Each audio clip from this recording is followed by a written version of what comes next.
Hello and welcome back to Umineko. When last we left off, we were in the middle of this exchange about Kinzo and if he was missing or perhaps never there. So let's pick right up and carry on from where we left off. I thought so. I was certain you'd bring that piece in sooner or later. The 10 wedges with which to hunt witches. The Archbishop of Witch Hunting, Dlanor. There's no more fitting piece than a battle against demons. I have my double, Erica, and the greatest natural enemy of witches, Dlanor. I have now taken control of the 7th rank with my 2 rooks. Let me show you Lambda Delta, and you too, Beatrice. Now you'll see how useless your struggling is.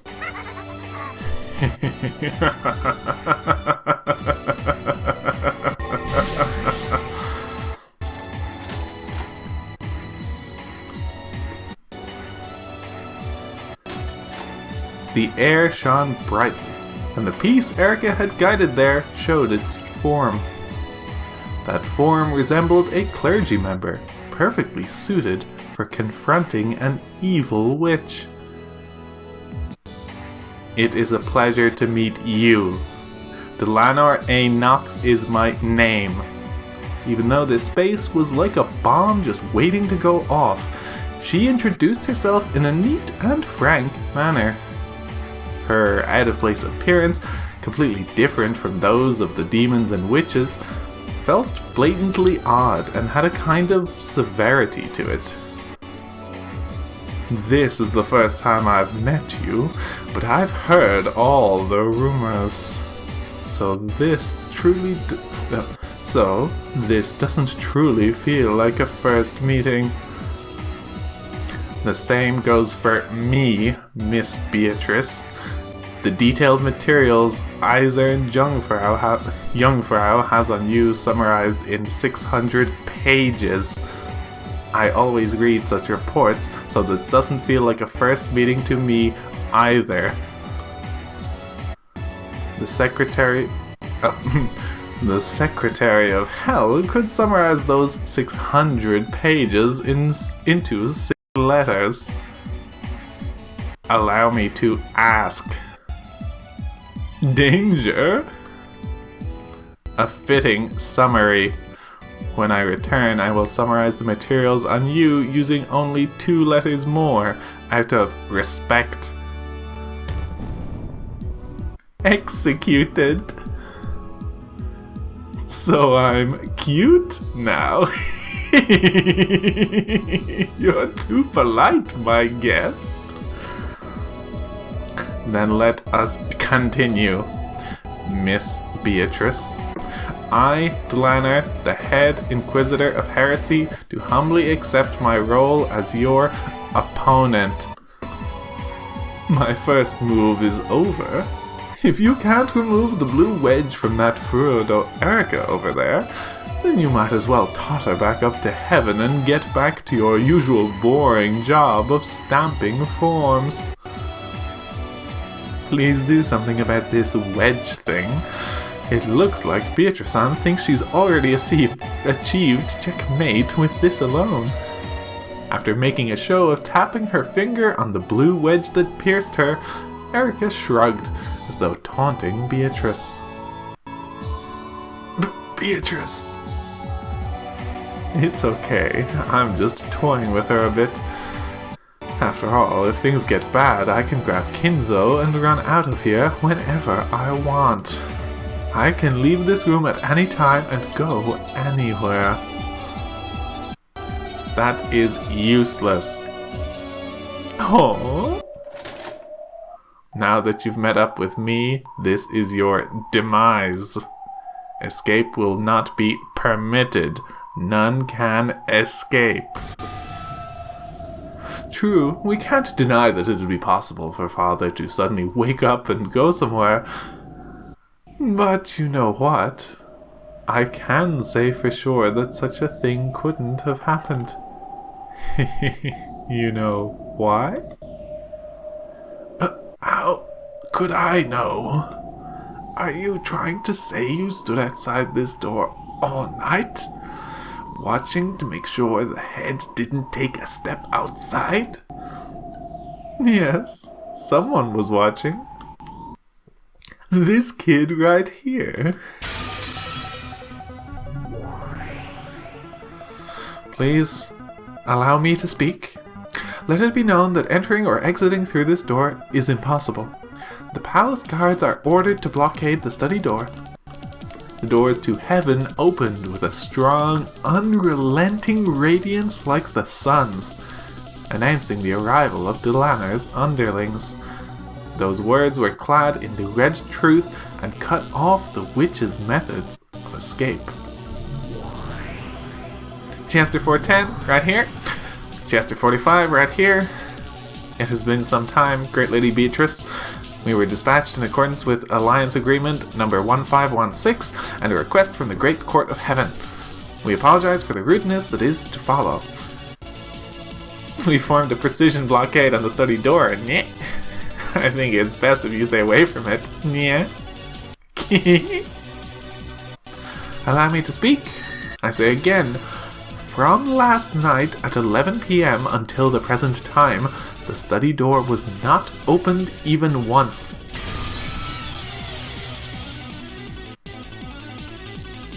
What is that scrap of paper? It's a completely ordinary receipt. But even so, this mere scrap of paper proves that you lied.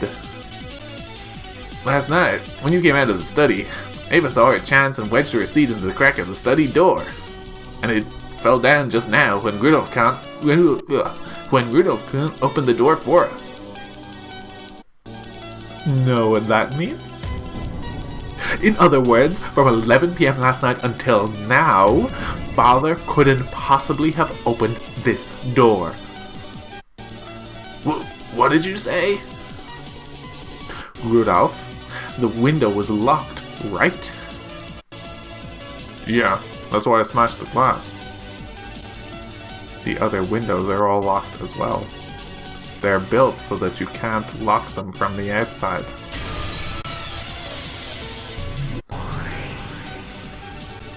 Allow me to speak. Know that the windows were all locked. Palace guards blockade all of the windows. By the name of Eisern Jungfrau, I give the palace guards permission to make use of forbidden weapons. Understood. Entire force permission granted for use of forbidden weapon, red warhead. Begin transmitting activation code. Yeah, the password doesn't work. Yeah. 410, turn caps lock off and try again. Chester Squad, precision blockade for study door and all windows complete. We warn the Great Lady Beatrice that if anything is caught passing through these physically, conceptually, or by any other method, we will shoot without warning. Data link from Archangel Satellite 4. Homing format, verdict model, conceptual guidance. And on top of that, we've got red warheads. Yeah.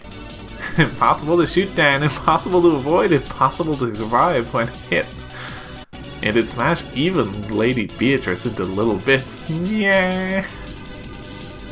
The GST squad had laid down a pinpoint blockade over the door and all the windows. Escape would no longer be permitted through any of these.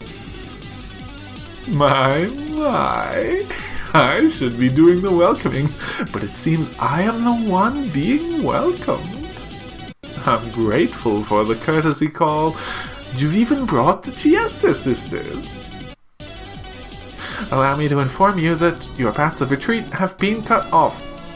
Commander Dlanor, let us now remove the sin and purify. You've done well, Miss Beatrice. I've had your paths of retreat terminated. You cannot leave through the door, nor can you leave through the windows. Therefore, escape will now be prohibited. You think you've shut me in with this alone? The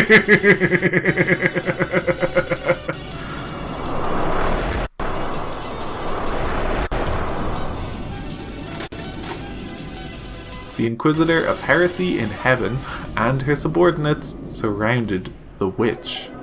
The subordinates used a powerful barrier to cut off Beato's methods of escape. Demons tend to resist capture, and as a result, they sometimes escape.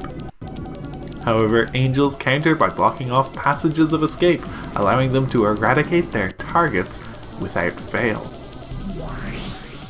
In other words, this study was a perfect closed room from the time Natsuhi Nesan claims she said goodnight to the time Rudolph opened the door. In that case, Father would have to be here. But there's not even a trace of him. Come on, what the hell's going on?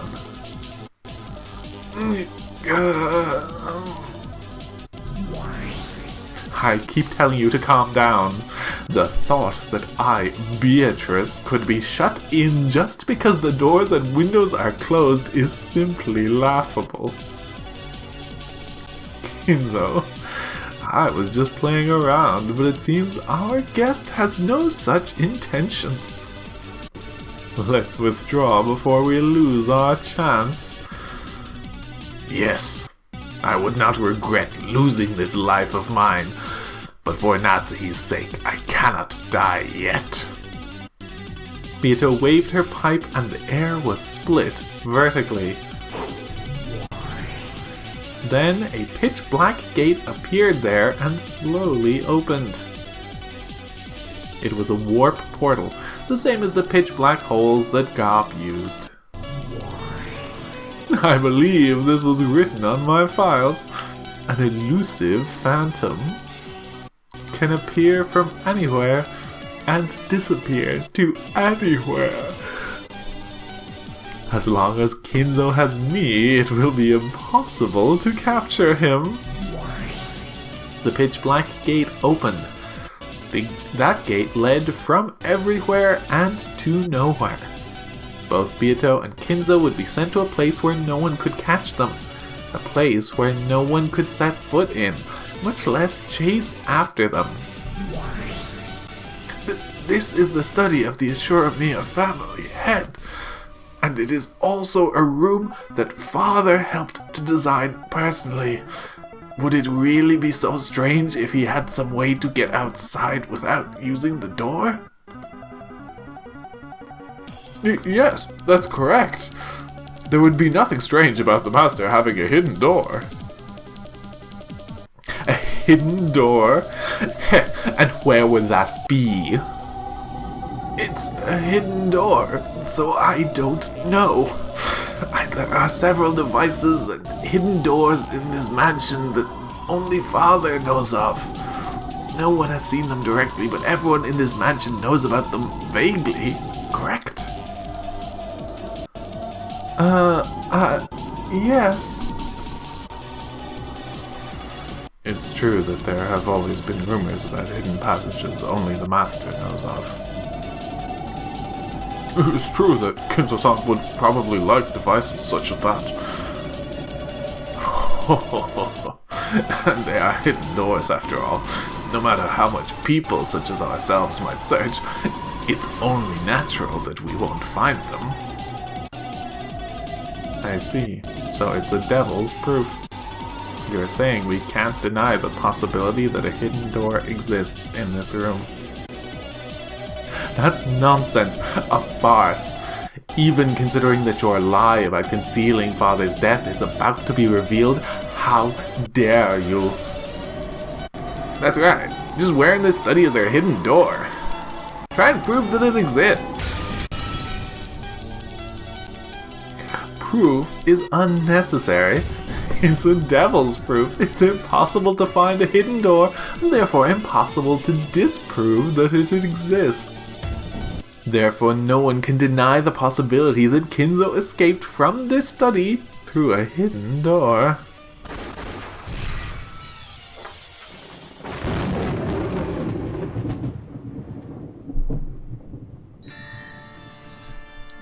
I will not allow a hidden door to exist in this room. Beato's blue wedge, which had been fired off as a farewell gift, was crushed with a flash of Dlanor's longsword, and the pitch-black gate was closed as well. And it wasn't just crushed visibly and physically. The warp portal conceptualizing hidden doors would remain destroyed from that point onwards. Why can someone like you, who is neither the owner of the study nor the game master, use the red truth? And what was that? What do you mean you will not allow hidden doors to exist? It's because this is the mystery genre. Knox's third. It is forbidden for hidden passages to exist. Hidden doors mustn't exist in the mystery genre. Sorry about that. In this world, there are no other gods except our god, and no hidden doors exist. They must not exist, and we won't let them exist. They are blasphemy against our god. Enough pride in you to shock a witch. Ha! It's so painful to watch that it's actually pleasurable.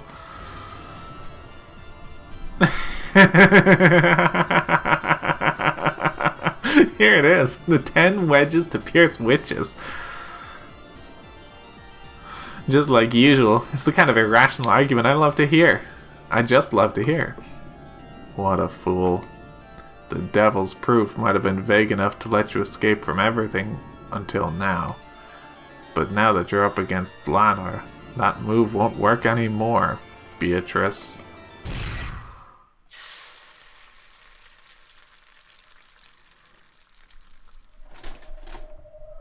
As I thought, you're no different from any witch after all. I'm disappointed. Beato, it seems this isn't an opponent we'll be able to escape from easily, after all. Please do entertain me, Beatrice-san. You should at least serve some tea for your guests. It doesn't even matter if it's third rate. Come on, please use the blue truth, and tell me how Kinzo-san escaped from the closed room study. Very well. Make sure you don't cry. It's possible that, after slipping out the door, Kinzo noticed the trick with the receipt and correctly returned it to its original place. Denial of that with the red has already been finished. After 11 p.m., the door to the study was not opened even once. Kinzo might have been a marvelous magician and an inventor, right? He might have invented a drug that turns his body to mist and slipped out through the keyhole. No such drug exists. It must not exist. Or maybe he invented a teleport device, right? That possibility is undeniable because of the devil's proof. Such a machine does not exist. I will not allow it to exist. Oh, so you can examine every drug in the world? You can deny the existence of unknown scientific devices? There's no way you can. It's a devil's proof. You cannot deny that they might exist. I will repeat. By the name of God, I will not let such a drug or machine exist. I will not allow them to exist for all eternity. Not even in the future? Oh, so you think you can even deny possibilities in the future of the human race? It's Knox's fourth.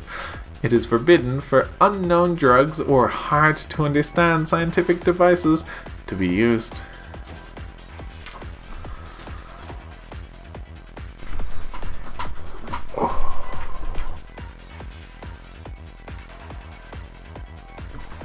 the progression of humanity as well as techniques and knowledge that might be obtainable in the future are decided upon by our God, and the denial of their existence has been proclaimed for eternity. Therefore, I will not allow for such a technique to exist for all eternity. It is not permitted. Beato and Dlanor had supposedly just gone through a massive exchange of red and blue. However, not only did Dlanor not take any damage, she also showed no signs of fatigue. Beato might have been a fearsome witch, but blood flowed through her veins and she did breathe.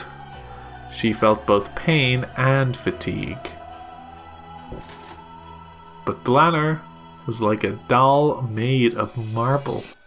She felt no fatigue, no pain, no hesitation. Even if Beato's sharp wedges had aimed right for Dlanor's eyes, she wouldn't have shut them. In fact, it's doubtful that she ever blinks in the first place.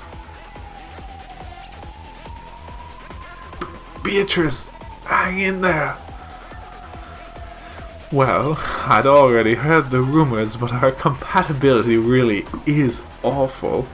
To think that dreams, hopes, and even future possibilities would be forbidden. The pride of the gods is overwhelming.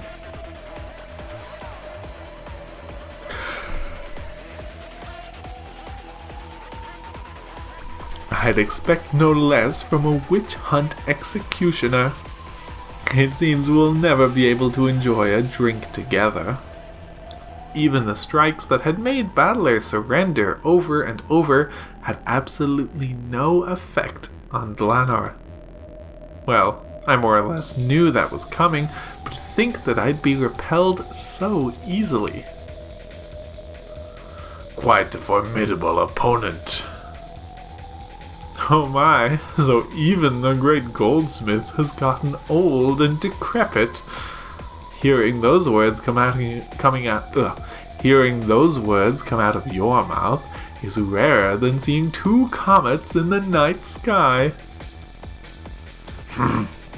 I'm not decrepit. I'm already dead. Huh, that's true. Sorry, but I'm not letting you die for just a bit longer. Beato experienced something she'd only rarely felt during her entire life. It was probably what we'd call hardship. Beato quietly brushed aside Natsuhi's hand that tried to comfort her, and she regained her posture again, showing off her witch's pride and her continued readiness to fight. Is that all? There was no need for me to come here. I'm disappointed. I'm not done yet. I was just testing a few moves just now. I merely wished to measure your abilities. How foolish. Know your place, Golden Witch. Lady Beatrice. Beato's expression became tense once again. Oh, suddenly remembering I didn't actually look at the new character profiles. We have Dlanor Knox, a member of Eisern Jungfrau, the 7th District Repentance Enforcement Agency of the Great Court of Heaven. Dreagch. Okay, I don't think that means anything. Drea? No, I'm not seeing anything there. A head Inquisitor of Heresy and a first-class Archbishop. She is commonly known as Dlanor of the 10 Wedges, or Death Sentence Dlanor. The name Death Sentence comes from the fact that, though Inquisitors of Heresy normally judge their targets to see whether they deserve the death penalty or not, Head Inquisitor Dlanor is only dispatched after a case has been vigorously inspected by the Great Court. Therefore, the very act of dispatching her is equivalent to a sentence to death. Then we have Gertrude, who's a member of the same agency. She is a high-level assistant inquisitor and a first-class minister. As an assistant inquisitor of heresy, she is tasked with aiding during interrogations and hearings.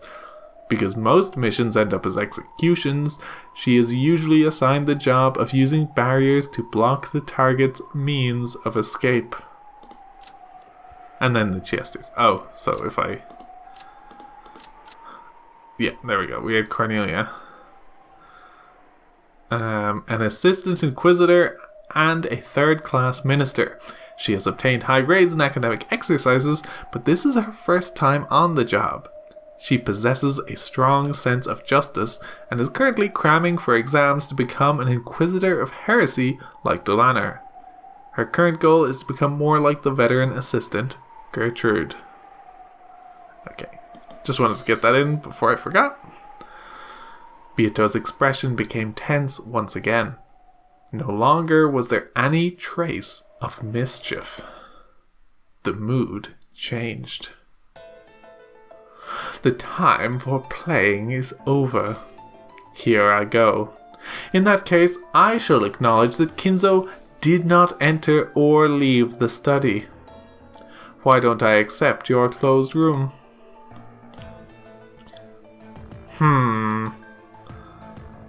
Let it be known that Beatrice has changed her pattern of attack.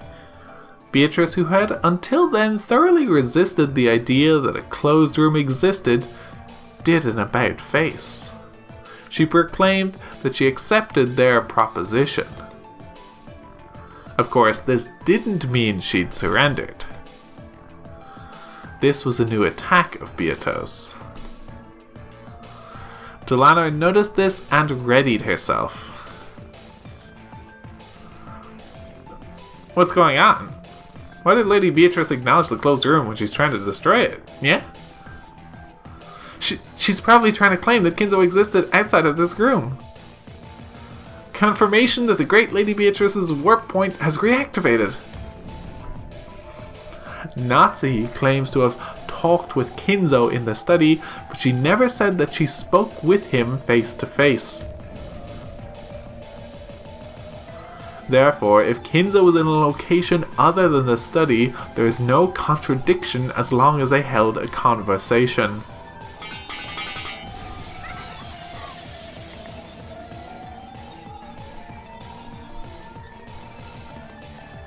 After bouncing at an erratic angle, the witch's stake pierced the top of Dlanor's foot. You sure are slow. Top of the foot, all mine.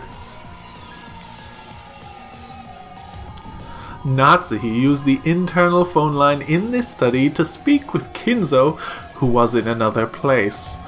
There'd be nothing strange if Kinzo, who hates the relatives, predicted that they'd enter his study and left to go elsewhere. He might have gone to the hidden mansion, Kuadorian. Asmodeus' stake, which contained the power of Beato's blue truth and pierced Dlanor's foot, changed into a blue wedge. Not bad. That makes sense, yeah? Blue truth, valid. A cyclone of gold butterflies swept up with Beato at its center. The magical power of the once smashed black gate was once again refilled. If I can manage to hold Dlanor off here, I'll be able to warp Kinzo out of this study this time, all the way to Kuadorian. Dlanor moved clumsily, trying to pull the blue wedge out of her foot. But it didn't even budge. Of course, Beato didn't miss this chance. No witch would. I've got more, so get ready. There's a chance the Kinzo Nazi he mentioned does not refer to the person himself. The Kinzo Nazi he spoke of might have been another name for this room, right? Kinzo had taken refuge in Kuadorian and was impossible to contact. Perhaps Natsuhi called this room father, and by contemplating inside it, she felt as though she had received some sort of revelation from Kinzo. We've stopped your movement. You've already lost.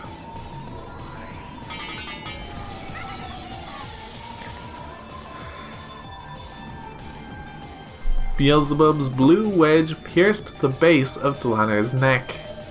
Of course, even this didn't cause her to flinch, but her movements were restricted even further. Interesting. Is that all? You don't call it a full-course dinner if you stop at the soups and hors d'oeuvres. I'll hit you with the main dish and the dessert at once, so watch your stomach explode as you die. Even if, as you say, this is a closed room and impossible to escape from, you can't deny the possibility that he's still hiding in this room.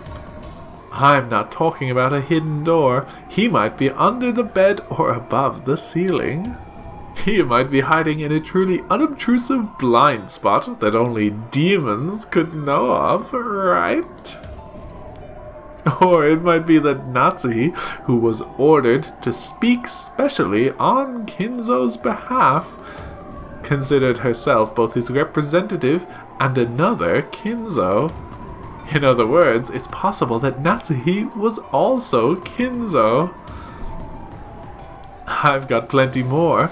At 11 p.m. last night, Kinzo escaped out the window. Natsuhi watched him go, then locked the window. This doesn't lead to any problems. In fact, it might be the most beautiful blue truth yet. How's that, Dlanor Knox? Yeah. There are many ways to escape from this closed room. Know your foolishness in trying to oppose my master. There's no need for you to argue back. Just lose and sleep for all eternity.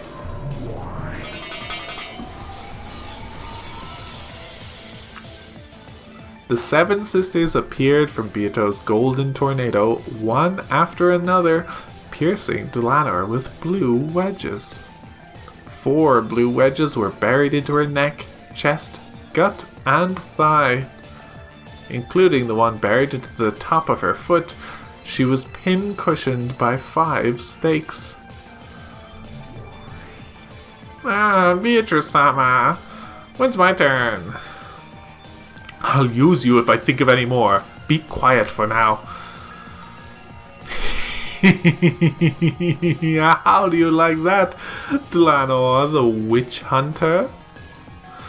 After skewering and burning so many witches in the past... Oh, I thought this was narration for some reason. After skewering and burning so many witches in the past, how does it feel to be skewered by a witch this time? They were all ridiculous arguments, but they came fiercely one after another. Though a total of 5 wedges pierced Dlanor, her expression didn't change in the slightest. However, her movements had indeed been limited. Phew, witches sure are scary, yeah. You can't beat twisted logic, yeah. They don't violate the Knox Decalogue. It's valid.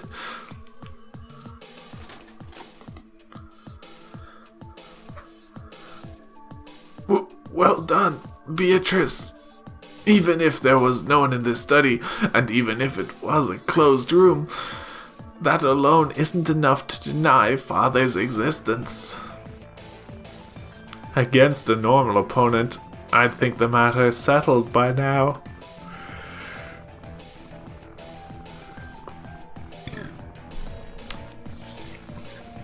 But this is Dlanor, head Inquisitor of Heresy. This ruthless woman killed even her father when he violated the Decalogue. Kinzo, now. Right. Now that Dlanor had been pinned down, this was their last chance to recover their magical power and escape. Once again, a pitch-black gate began to rise slowly in front of Beato and Kinzo. Though the gate had once been opened by simply drawing in the air, it wasn't so easy in the study now, filled as it was with the power of denial. What do you think, everyone? No matter how much you question the state of this study, you can't question whether or not Father is in good health. Oh, so you say. Both you and I had better not forget that we are part of this battle, right? I cannot fight against witches, but I can fight against you. Erika grinned at Natsuhi with a smile more demonic than a real demon's.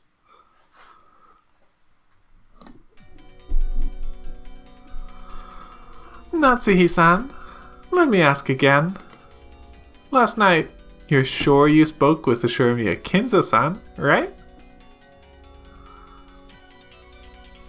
Yes. I have said repeatedly that I came to deliver a report for the day and to say good night. This may be a strange thing to ask, but since it's needed to prove your innocence, please answer me straightforwardly. This Kinzo you speak of is the Ashuramiya Kinzo we all know of, right? It isn't a different person or a thing with the same name, is it? I'm not really sure what you mean. It's like this. You didn't, for instance, start calling this room itself Father after Father's death, right? That's what she's asking. You said you gave a daily report to Father before he went to sleep, right? That doesn't mean you gave a daily report to the wall here all by yourself inside the study called Father, right? How rude! Nothing of the sort happened. Father is Father. He is in good health, and I most certainly gave him a report and said goodnight to him last night. I'm not trying to trick you or talk my way out of anything. I see. In that case, can you repeat what I'm about to say? If you aren't tricking or deceiving us in any way, you should be able to do it. Fine. I'll repeat whatever you want. Repeat it. Ashuramiya Natsuhi did, at 11 p.m. last night, speak with Ashuramiya Kinzo while in the same room as him. This room. I, Ashuramiya Natsuhi, did, at 11 p.m. last night, speak with Ashuramiya Kinzo while in the same room as him. This room. Good. Then I'll ask one last thing. Seriously now, Natsuhi-san. You didn't do anything like throw Kinzo-san out the window after your conversation and locking the door behind him, right? Because everything still makes sense if you did. But why would I want to chase Father out the window? This is intolerable. This mockery is intolerable. Please allow me to speak. Let it be said that when Natsuhi refers to Kinzo, she means Ashuramiya Kinzo and nothing else. Please allow me to speak. Natsuhi claims to have met face to face with Kinzo in the study at 11 p.m.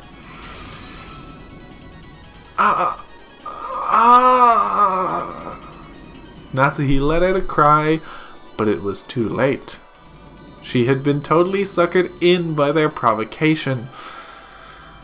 The blue wedge to the foot representing a telephone discussion The blue wedge to the neck representing the study itself being called Kinzo. The blue wedge to the gut representing Natsuhi herself being called Kinzo. Then the blue wedge to the thigh representing Natsuhi letting Kinzo escape out the window and locking it afterwards. The four of them were smashed up with a thin sand. Because Natsuhi, the one who knew the truth, had denied them, those denials had gained the power of the red truth.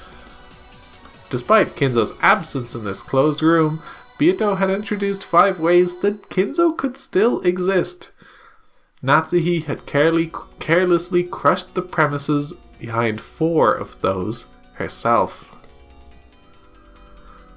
Only 1 wedge remained. In other words, this was the last blue truth that could bury the contradiction of Kinzo existing in the study at 11 p.m. but not existing there later, after it became a closed room. There was only the theory that pierced Dlanor's chest. Kinzo is hiding somewhere in this room. With that theory, even if Kinzo wasn't present in this closed room study, he could still exist there. If this wedge of Satan's were to be crushed, their chances of escaping this room would become hopelessly dim. Beatrice-sama, quickly, escape while you still can. Yeah. Dlanor slowly grasped the final wedge, which still pierced her chest. Apparently that vice-like grip was hurting Satan, as though all the bones in her body were being broken. All that remains is this one wedge. It was about Kinzo hiding somewhere in this room, correct? As the detective, I've searched all of those places. If I didn't find him, just where could he be hiding?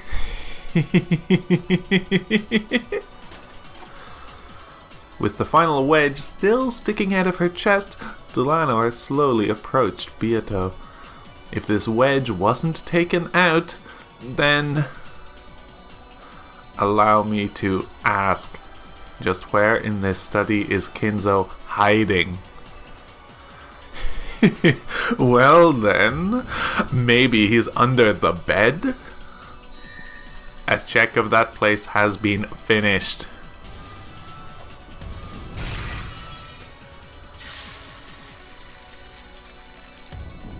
Maybe he's in the bathtub. A check of that place has been finished.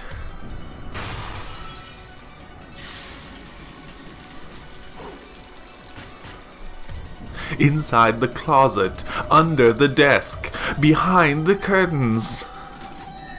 A check of that place has been finished. Check finished. Check finished.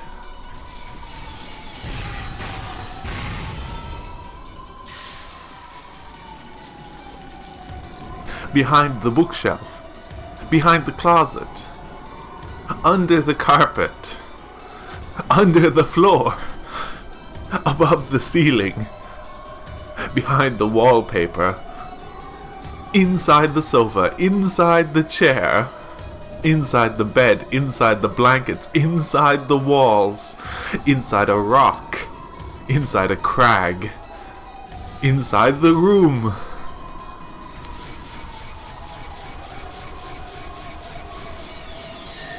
Check finished. Check finished. Check finished. Check check check. Finished finished finished. Check check check check check check check check check.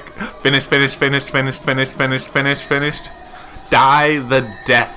Sentence to death. Great equalizer is the death.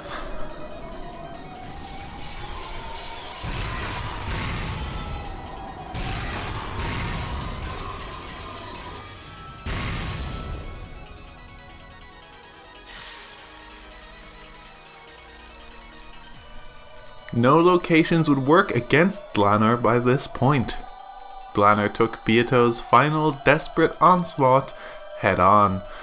turning everything back with a far stronger power of denial. Beat them up. Knock them down with overwhelming force. No longer does any place exist in this study for Kinzo to escape to. Beato was blown back like a leaf dancing in the wind, knocked around over and over again like an empty can lying on a road.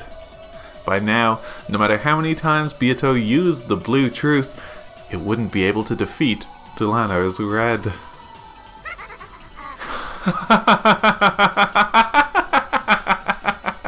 Witches are so pathetic. You just try to talk your way out of things endlessly, trying to confuse the truth. Let me borrow Dlanor's words. I'm disappointed, Beatrice-san.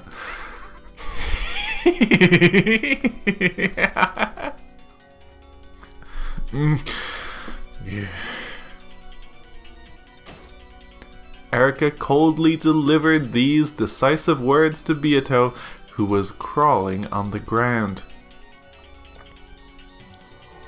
Detective's authority. The detective has the right to inspect all crime scenes. I have exercised this right. Therefore, I can say this. Kinzo-san is not inside this room. Furthermore, this room is a perfect closed room. From the above 2 points, I can state this fact. This room was empty the whole time. Natsuhi-san lied about having met Kinzo-san here last night. That makes this checkmate, Beatrice-san.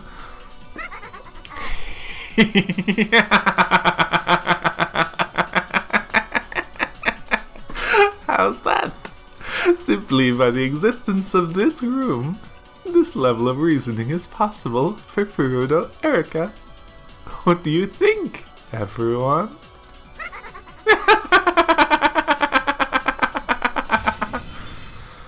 At these words, the final wedge shattered. And at the same time, the pitch-black gate that was about to open shattered once again. This time, the warp portal had been completely destroyed. No longer would Kinzo be permitted to exist in this room or escape from it. Beato struggled to her feet, but that was the best she could do. She no longer had the energy to fight. She had taken all of the denying red head on from close range. It took all her strength just to withstand a pain so strong it felt like she'd vomit up all her insides. Even Beato, who had always aimed for the title of strongest and most evil witch, couldn't do a thing against a witch hunter. No matter how sturdy a sandcastle you build on the beach, it can never win against the rising tide. Sorry, Kinzo. Looks like this opponent really was tough after all. Beatrice, I thank you. You've done so much for me despite your remaining grudge. I guess it's true that your life flashes by when you see death coming. I've remembered how you once looked when you were young. You were annoyingly like Battler. I now pass on everything, my soul and the qualifications of the head, to Battler. I no longer have any regrets.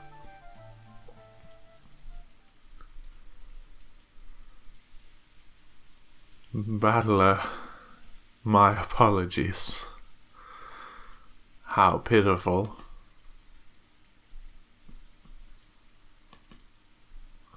Though I swore to fight with you once again, I must settle my accounts like this. To Beato, it seemed as though Battler had met her gaze. There was no way he could have. This Battler was the peace Battler. There was no way he could see Beato in this higher level world. However, his eyes really did meet hers. Even though they couldn't have, Beato was sure they did. As Erika, Ava, and the others closed in on Natsuhi, questioning her over and over, only Battler stood apart from that tumult. His expression held none of the enthusiasm and excitement that the other humans had. It just piercingly and coldly surveyed the scene. And the expression on his face was a quiet displeasure. Anger. He wasn't feeling compassion for Natsuhi because her lie was about to be exposed. However, he couldn't excuse Erika, a self-proclaimed intellectual violator, who simply enjoyed cornering Natsuhi and those who sympathized with her. Then he whispered softly, "It's useless." Beato and the others definitely heard that.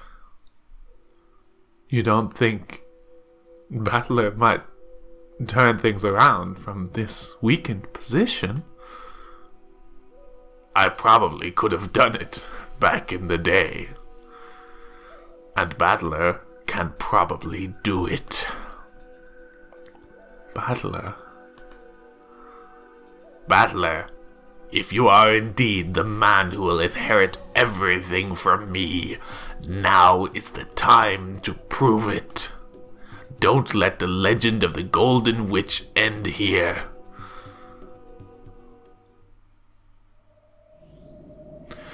It's true, I met Father here last night. It's true. And he spoke to me of the Ashuramia family's glorious history, as well as the burden of bearing it. Your lie has already been exposed, Natsuhi-san. We already know that you were alone in this room last night. Isn't it about time to give up and confess? Culprits who are bad at giving up tend to go with bad mystery novels. At least in the end, please prove that this is a slightly better than third-rate mystery than that. This is a slightly better third-rate mystery than that. It's useless. It's all useless. Battler, who had been silent off by himself up until then, spoke. At first, it sounded as though he was attacking Natsuhi. However, when Erika realized he was glaring directly at her, her expression visibly clouded with displeasure. And just what are you calling useless? If this is a third-rate mystery, then the detective's third-rate too. Listen up. I'm gonna become grandfather. But Battler? You'll become Kinzo-san? Are you saying you'll become Kinzo-san and reenact his disappearance from this room? Do you actually intend to deny my checkmate? Fool! What is this man saying? Hey, new girls. This here's your first game, right? Sorry, but it's totally useless to call checkmate after a little something like that. Yeah, it's all useless. What are you talking about, Battler? You say you'll become dad? Yeah, I'll reenact it. I'll become grandfather and disappear from this room. You can't use the windows of the door, right? How would you do it? Did you find a hidden door? I don't have a clue either. Yes, not a clue. Russell. That sound wasn't just the noise of the onlookers fidgeting. It was a provocative chill that ran up Erika's spine. Interesting. I see you're the successor to the Ashuramia family headship, the one who bears the head's ring. That should more than qualify you to stand in for Kinzo-san. Why don't you let us have a look at your theory? Erika's expression was no longer a challenging smile. It was malicious, overwhelmingly displeased. She couldn't conceal her anger at having this very pleasurable time of hers ruined. How will he get us out of here? I've got it. I see. So that move is still open. So you finally figured it out, you damn geezer. Hidden doors and hiding under the bed. All that stuff is so pitiful it brings tears to the eyes. This is the Ashurmia Kinzo we're talking about here. There's gotta be a more thrilling and exciting answer. Exactly. How pitiful that even I couldn't think of it, even though it was about me. And how pitiful that the only one of my relatives to understand me is Battler, the kid who's been gone after being... the kid who's returned after being gone 6 years. Battler, take my place. Do not shame me. Sure, Gramps. I'll teach these guests what the dignity of the Ashurmia family head is all about. What are you planning to do, Father? What? Nazi Beatrice, watch. We'll show you what being the Ashurmia family head truly entails. That Battler, what's he trying to prove? There's no way he can do anything. This is a perfect closed room. Aunt Nazi, come over here. Now, move as I tell you to. Battler called Nazi over to the window and whispered something to her with his back towards the others. Miss Dlanor, you're ready for everything, right? It's not possible for Kinzo and the witch to slip out of this room, right? Of course. Gertrude, Cornelia, and the palace guards. Double check that the seal of this closed room is perfect. Please allow me to speak. Our barrier is perfect. Allow me to speak. There are no hidden doors, and escape will not be granted through either door or window. Palace guards, when Battler engages the barrier, fire arrows without hesitation. Chestercourt, Roger. Battler-sama, prepare yourself. Escaping from this room is impossible. But he'll do it, yeah. How? He's certain he can succeed even without any basis. That's what it means to be the Ashurmia head, yeah. True. Let's watch. Yeah. Let's see the majesty of Risha's opponent.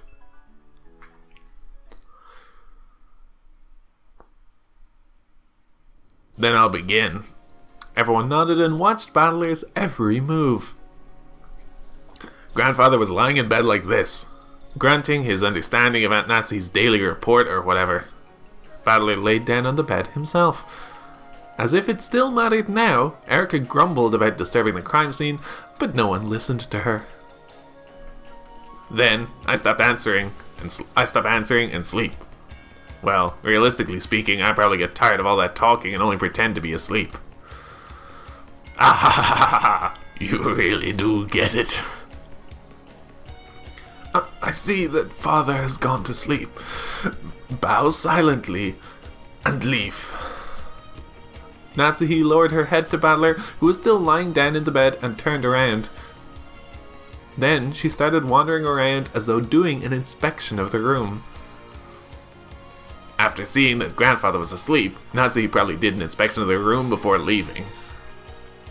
Of course, she had Shannon-chan and the others clean it every day, but she still checked it thoroughly herself, making sure there was no dust piling up, making sure he hadn't run out of any consumables. Yes, this is the room of the precious family head, so I check everything carefully myself, instead of relying entirely on the servants. I always do that. That's true. Madam usually checks things very carefully. Her inspections are very detailed, and she even checks all of the consumables in the washroom, one by one. In other words, we aren't just talking dust on the windowsill, like you see all the time on TV. She checks to see that there's enough soap and toilet paper in the washroom. Though she probably doesn't have to do it each day, she's very devoted. That is my routine. I mustn't slack off in my inspection of the head's room for even a single day. So what's your point? Please keep any showing off to a minimum.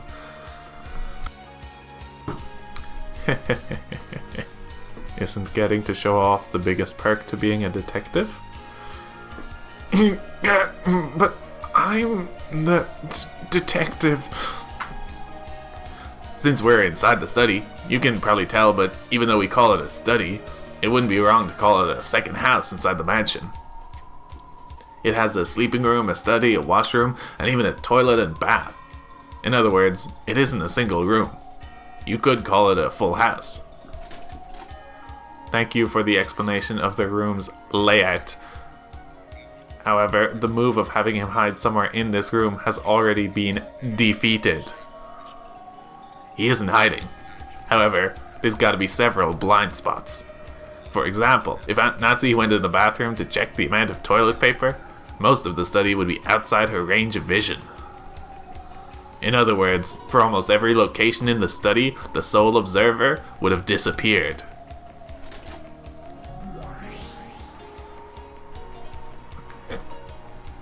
Observer disappearance?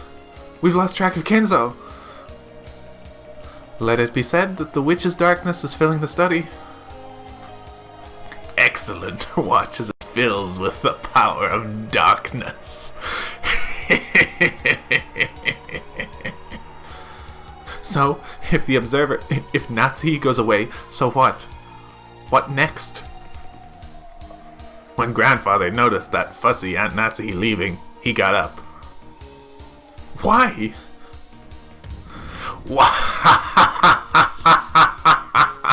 On a twisted night such as this, what better way to enjoy a drink than bathed in twisted weather under the night sky? Since Aunt Nazi's in the blind spot of the bathroom, it becomes possible for Grandfather to walk about the study at will. It was possible for him to move without Nazi's knowledge.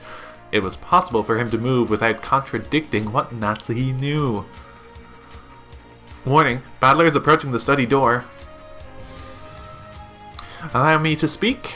A noise rings out when the lock on the study door is released. Know that you cannot leave through the door without Nazi thinking something was odd. Because Battler had acted as though he was heading for the door, Gertrude, who was sealing the door, immediately sent out a warning. Maybe it was possible for him to leave the study while in Nazi's blind spot. However... That's right, there's the sound. We know there's a loud sound when the autolock is released. Even if Nazi was in a blind spot inside the study, she wouldn't miss hearing that. Of course, she'd find it odd. Allow me to speak. Let it be said that Nazi did not hear the sound of the door opening while in the room. The washroom and toilet are very close to the door. Even if they hadn't been, that autolock always lets off such a massive sound. She'd be able to hear that sound no matter what. Nazi had already spoken with Erica and the others about the details of the previous night, making it quite clear that nothing out of the ordinary had occurred. Any argument that relied on Nazi failing to hear the lock wouldn't work. Please allow me to speak once more. Kinzo entering or exiting through the door will not be permitted. Let it be said that this is a useless struggle. It is foolish. It's true, I can't break through the red of that girl by the door. But what about you over there by the window?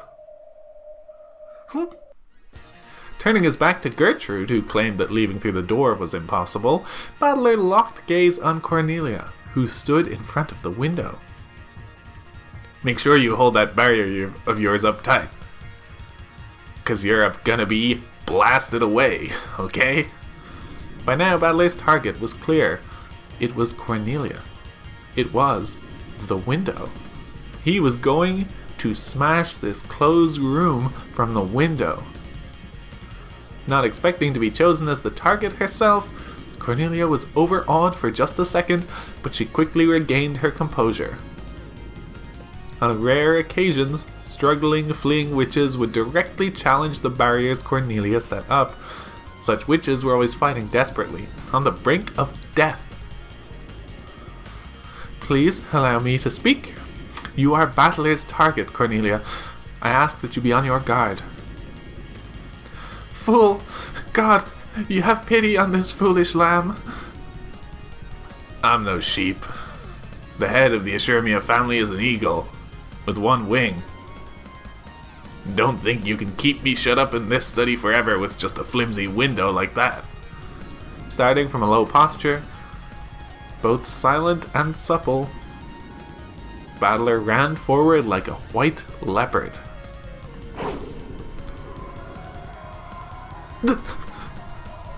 This guy couldn't possibly mean to. This is. Allow me to speak. There is no way to defeat my red. Know that your wish will not be granted. Cornelia thrust out both her arms and made a sign. When she did, a red barrier closed in front of Battler. Know that your course is a fruitless one, assure me a Battler. Know that this window is sealed from the inside, and Nazi did not help Kinzo escape. I'm not saying that Aunt Nazi helped Grandfather escape. But what if Grandfather snuck out, keeping it a secret from Aunt Nazi? Why would Kinzo go out the window on his own? What better way to enjoy a drink on a twisted night than leaping through the rain-swept skies? But this is the 3rd floor, right? It's impossible. Even you've jumped down a flight of stairs at least once in your life, right? 3 stories is nothing for Kinzo. I wouldn't put it past him. I certainly wouldn't. That's ridiculous. Blue cracks appeared in Cornelia's red barrier and it shattered with a crisp sound. It was all far too quick. It looked almost as though she'd gotten out of the way herself in fear of Battler. Endless 9! Magic resistance power, Endless 9! Cornelia-sama, you can't block it. Retreat! At the same time, the barrier shattered. The window behind Cornelia's back was flung open. The curtains fluttered for just an instant. Though it was all filled with rain, the heavens and the courtyard were spread out in front of them. A fitting exit for an eagle leaping from this closed room. Cornelia, repair the barrier. As you wish, Commander Dlanor. Know that you will not be allowed to break this. Cornelia quickly returned to her senses and set up another red barrier. However, this was her last one. Please allow me to speak. Let us accept for the time being that Kinzo escaped through the window. In that case, how did he lock a window which cannot be locked from the outside? The window was locked from the inside. Useless. Yeah, it's all useless. Kinzo and Battler grinned. Did she think this feeble red could block the charge of Battler and Kinzo, the 2 family heads? After Grandfather jumped out the window, Aunt Nazi probably noticed the slight draft. She then approached the window, realized it was wide open, then quickly closed and locked it. Nazi couldn't have imagined that I'd slip out the window. Yeah, so it's only natural that Aunt Nazi thought Kinzo was sleeping in bed.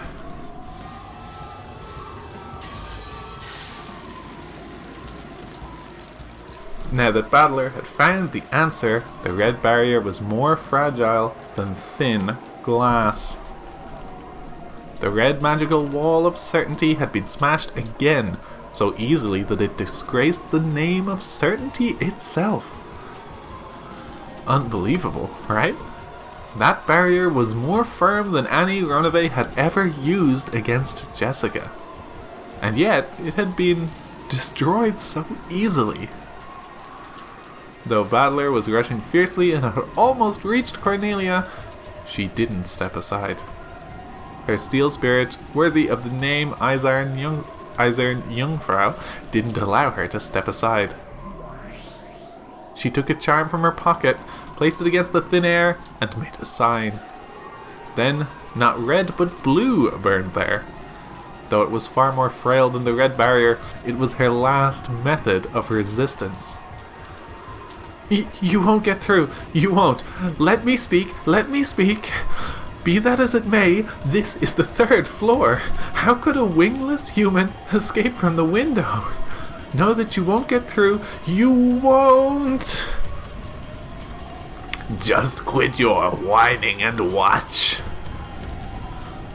This is the answer. Ah! Battler jumped. He burst through Cornelia and her blue barrier, knocked them away, and his body flew out the window through the darkness of the rainy sky.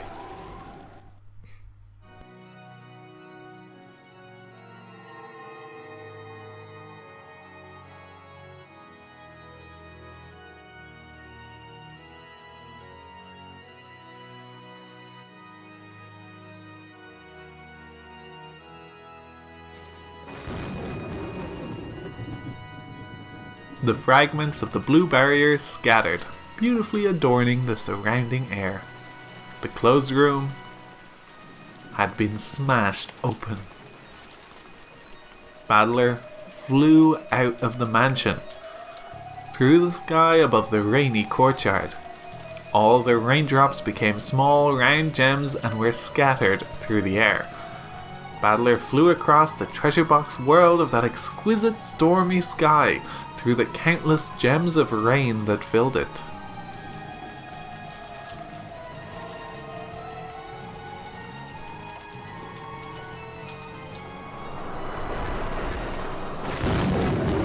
In the sky over the world, frozen in time, Dlanor and Battler faced each other. If Battler, who had smashed and flown out the window, was like a knight leaping off a white horse, then Dlanor was another knight who floated in the air, waiting for him. In the air above the courtyard, surrounded by the Ashuremia mansion and frozen in time, the true new head of the Ashuremia family and the disciple of heaven who would test him crossed paths. Well done. When you fall into the courtyard, whether you live or die, it won't change the fact that Kinzo could have defeated this closed room. You who have thrown away your life and jumped are a martyr. Well done. You have smashed our closed room barrier. Splendid, Ashuremia battler. However, I am the head Inquisitor of Heresy, Dlanor Knox. I cannot allow you to escape out from under my nose. Now, at the end, allow me the honor of crossing swords with you. Sure, bring it on. This game is surprisingly unrelenting. In this world where the gems of rain fell slowly like large snowflakes on a snowy field, Dlanor and Battler slowly crossed paths.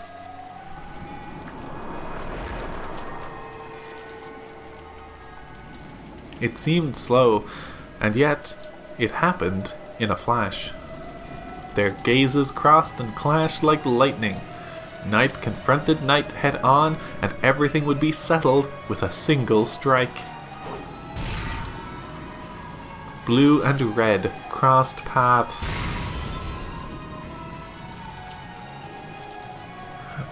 Was it shown beforehand that a blind spot existed within the study for Natsuhi? If it wasn't shown, this theory will not be permitted. Knox's 8th. It is forbidden for the case to be resolved with clues that are not presented. Dlanor's double strike with both the blue and red blades reached out to slice Battler, and failed. Those long swords, which had never lost over the course of 100 battles, cut through empty air. When we entered the study, its structure was clearly described. Too bad for you. For the first time, an expression showed on Dlanor's face. It was a sudden smile. She had known about that long before. However, she still couldn't let him escape without attempting that single strike. Not even with her reputation as an Inquisitor of Heresy on the line. She still crossed swords with Battler, even though she knew it would fail. Yes, I knew. With your answer, Knox's eighth is not violated. Here it comes. No hard feelings. Yes, come. In Battler's hand was a blade that shone red. That blade etched out the red truth.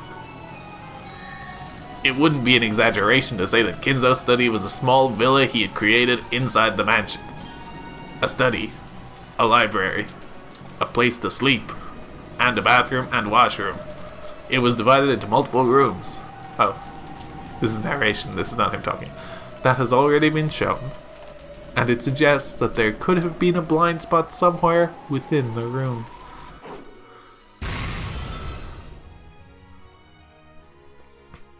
Without any mercy, no, without any reluctance, which would have been dishonorable, the sword of red truth cut into Dlanor.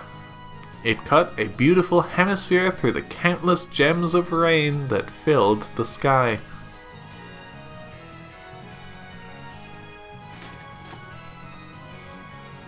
Well done. Time exploded into life. Both of them fell through the courtyard. One drifted down, the other tumbled through the air. Then there was a soft sound and a dull thud. The first was the sound of Battler landing gently in the courtyard. The second was the sound of Dlanor crashing down.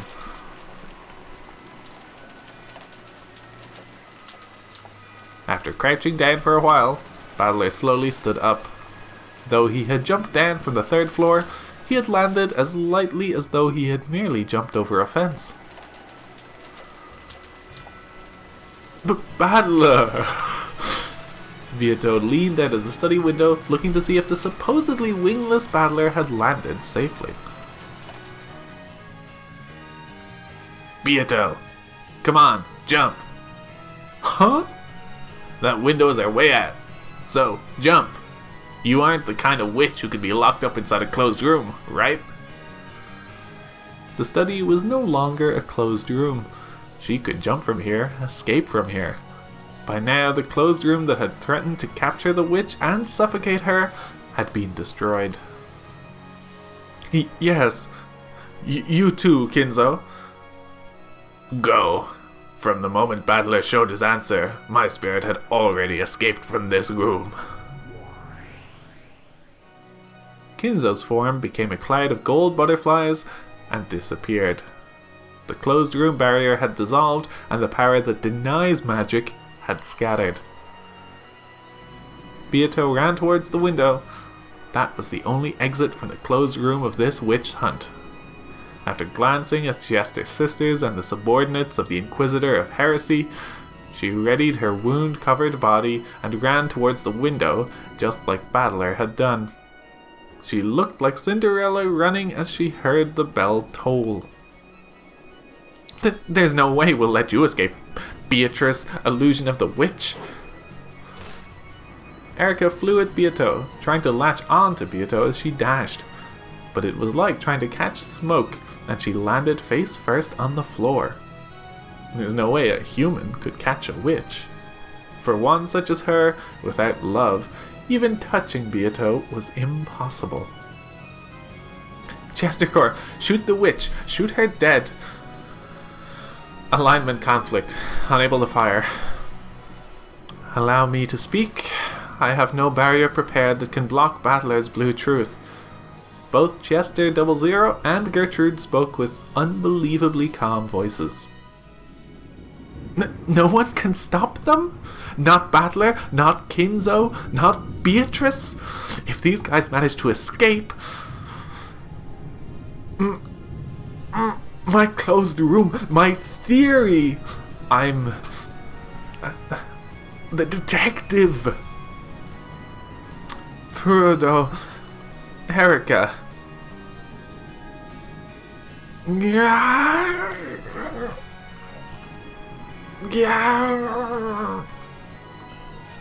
Erica crouched, screaming and clutching at her head.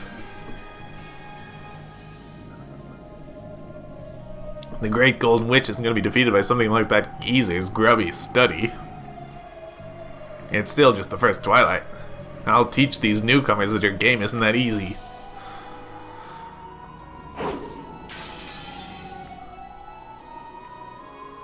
Just like Battler, Beato also flew.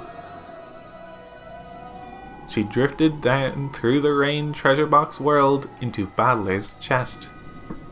Battler caught her with both arms as though catching a feather from an angel.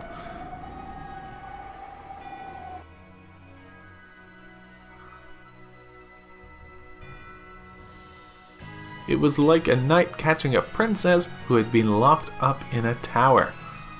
Like a beautiful picture of a scene in some fairy tale.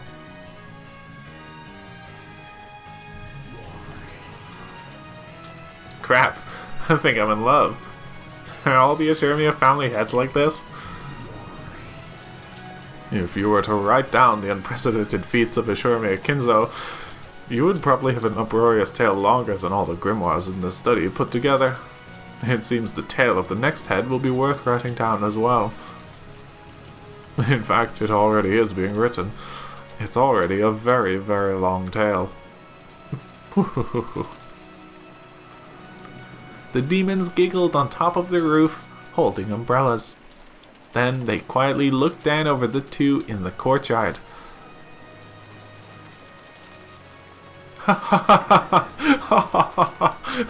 You're not bad at all. I guess all your games have toughened me up. In shock, Beato actually praised Battler as he held her in his arms. Battler laughed in his usual carefree way. This is impossible. Impossible! Erica looked down from the window and clenched her teeth, still clutching at her head. Still holding Beato in his arms, Battler grinned back. Erica. What? I'm not giving the riddle of the Golden Witch to you. I'll solve it. That riddle belongs to the two of us. Right, Beato? Indeed. My riddle is Yo? When Battler laughed evilly, Beato's face turned uncharacteristically red. But even so, she spoke while laughing loudly. My riddle is... yours. Yours alone, assure me a battler. I won't let anyone else solve it.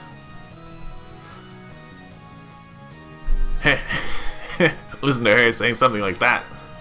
Battler snorted, amused that Beato had said something so out of character. And, still holding Beato in his arms, he spun around in a kind of waltz. The falling gems of rain celebrated their victory over this trial. He jumped down from the third story, and he's alright. He jumped down and escaped from the closed room. This is ridiculous. This isn't reasoning. It's insane. If Battler had at least been seriously injured and writhing in the mud, Erica might have still had some ground to stand on. She might have been able to claim that Kinzo couldn't have jumped down with his old body and gotten away unscathed. However, Battler stood calmly in the courtyard, looking up at Erica with the dignity of the victor. Everyone, I'll ask one more time. This is impossible, right? There's no way a human could jump down from a third story and land unharmed. Isn't that right, everyone? Much less Kinzo-san jumping down from the third floor at his age. This isn't reasoning. Erika tried to get everyone's agreement and somehow turned things around. But their responses were no different from how they'd been a short while ago. No, it would be possible for Kinzo-san. I wouldn't put it past Father. This is Father we're talking about. There's plenty of crazy stories about that man. Something like this wouldn't surprise me a bit. What? Is there something wrong with your heads, with your brains, people? At any rate, it looks like your closed room argument wasn't perfect.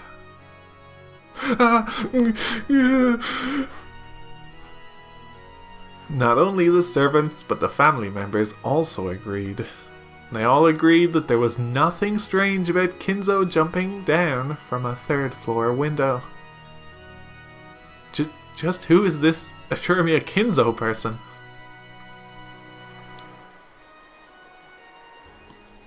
Well, I'll give you 60 points. Kinzo would have done it with a bit more flash in his younger days. It needs some more tweaking.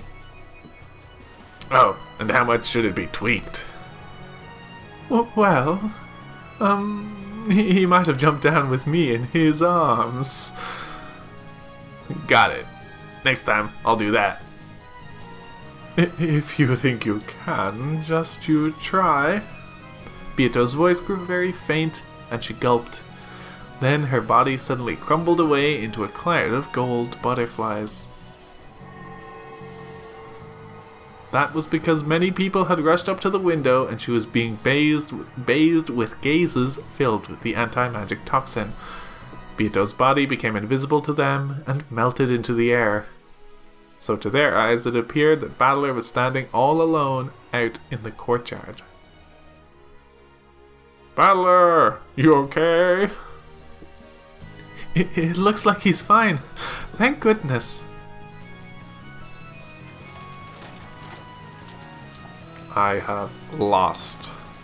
In that case, for the benefit of those people in the study as well, deliver your final blow to me. Use your final blue truth to show how Kinzo escaped from the closed room of that study. There was no pain in Dlanor's expression. Pleasure and pain never showed up on her face in the first place. However, she was only barely able to rise to her feet, using her longsword as a crutch, so it was easy to guess at how heavily she'd been damaged. And, despite her lack of an expression, you could tell that this was a loss she could accept. Battler and Dlanor turned to face each other. Here I go. Yes, come. As though readying herself, Dlanor quietly closed her eyes, but she still stood tall and maintained her air of dignity. This is my blue truth. The blue power gathered. Battler slowly approached Dlanor. Then he faced the rainy sky and yelled out the blue truth. Ashuramiya Kinzo escaped from the study through the window when Aunt Nazi couldn't see him. Aunt Nazi didn't notice and locked the window. In this way, Aunt Nazi saw Grandfather go to bed, yet Grandfather was able to escape from the study without contradicting the lock of the door, or the lock of the window, or the door sealed by the receipt. I have just demonstrated that it was physically possible for him to escape. Therefore, this battle is over. The blue wedge flashed through the courtyard, along with a blue bolt of lightning, roaring down towards Dlanor's forehead as she stared up at the sky.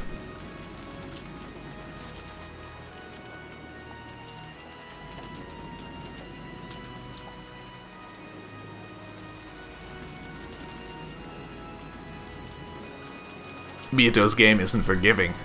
It's doubtful whether the classic patterns of the mystery genre even work here. Your swordsmanship isn't bad, but you ought to be a bit more flexible in your thinking.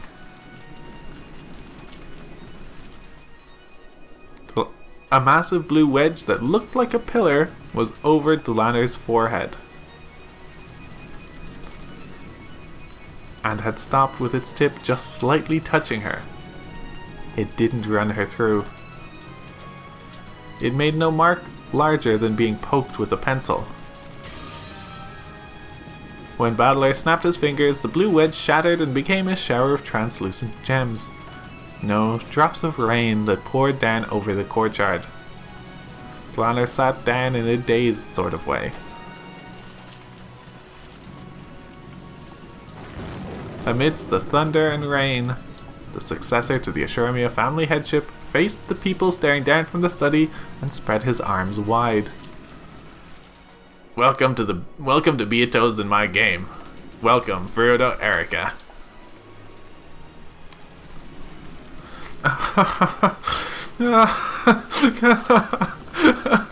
How amusing, Ashurmia Battler. Good, truly good.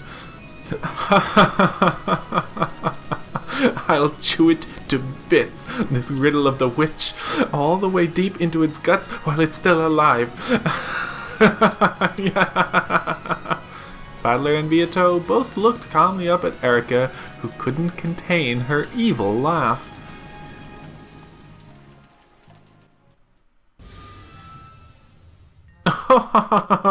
Yeah. Oh, this is good stuff. Erica, that was so lame.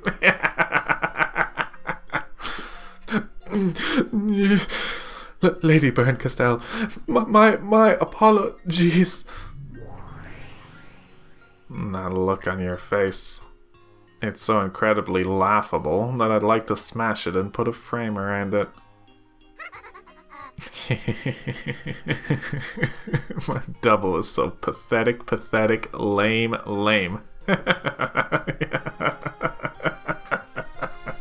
Bathed in the sneers of Berncastel, a being who was like a mother to her, Erica was so ashamed that it looked as though she'd chew her lower lip to pieces.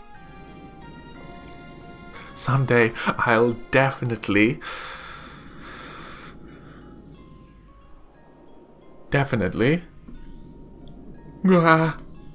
Ashurmia Battler, Beatrice, Ashurmia, Nazi.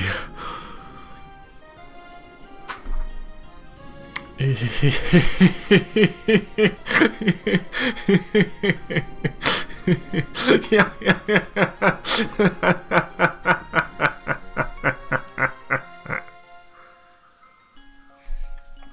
This riddle is ours. I won't let anyone get in the way. Beatrice. Yes.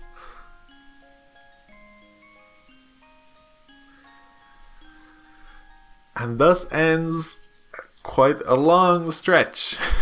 But that was a fun scene. It's a very fun fight around not dealing with the actual first Twilight yet. Which I presume will happen next time. But let's see. Well, we're moving 2 hours ahead. I guess everyone broke for lunch. Thank you for watching, and see you next time.